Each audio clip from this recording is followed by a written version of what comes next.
Hi there, my name is Sandra and I am in the process of making a book nook.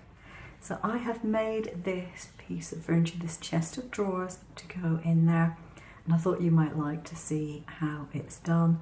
The drawers actually open and it's done to a 5% scale, so this is about 9 centimeters wide and 5 high. First thing is the front panel. Now make sure that when you've cut it out you have it with your wrong side facing you to put the glue on. I've got several pieces here. These two are shelf supports. They don't go all the way across, and this is a 4 centimeter square piece. 3 lots stacked together that I'm using as a square when I need to do things butted up against each other. You want to get this so that it's in line at the top part, like that. I think that's on straight.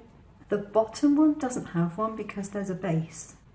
The important thing is, and I'm going to need to look at it from this direction, that it doesn't obscure the hole for the drawer. The other 2 pieces I have over there are the side pieces, and those go on here butting up to the side. They don't go to the front of it, they go actually on there. Now again, when you're doing this, try and make sure you get it the right way round, because if your wood is anything like mine, it definitely has a right side and a wrong side, and you want it to look as good as it can. So if I put this up against there, that means I know I've got it straight, and I just have to line it up with the top and the bottom edge, and I should then be fine. And as long as I leave that alone for a few minutes, I won't have a problem.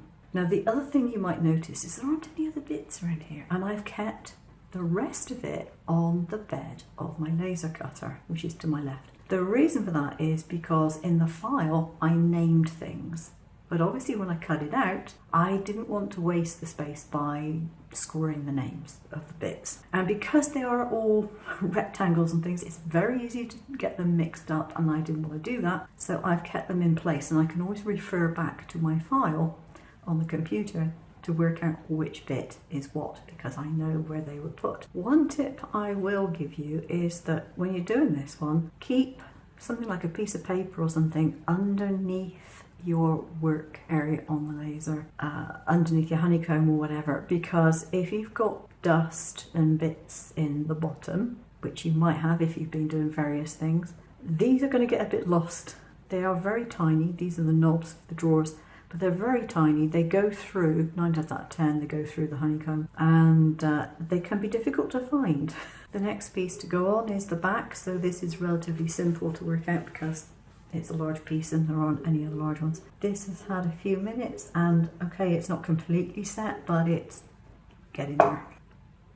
And now the easiest way of making sure this gets where it's supposed to go is to actually put it upright and then put this in place like that, and try and refrain from moving it for a minute or 2 so that it gets a chance to tack up. That might not be a bad idea. That should do the job. 2 drawer backs and 4 sides. So these sides are again going to go inside that longer edge and not outside of it. Make sure you got the front facing out and equal distances on the sides, as near as you can get it anyway. So once that's done, put it to one side and do the other one, and you do the big drawers in exactly the same way. Now hopefully this is just going to go in there and it'll be a tight enough fit that you don't even have to use glue. That is what you call a very good fit. So I'm going to put the drawers in. I went for the little wooden knobs in the end. I might paint it differently, however, depending on what I end up using this for.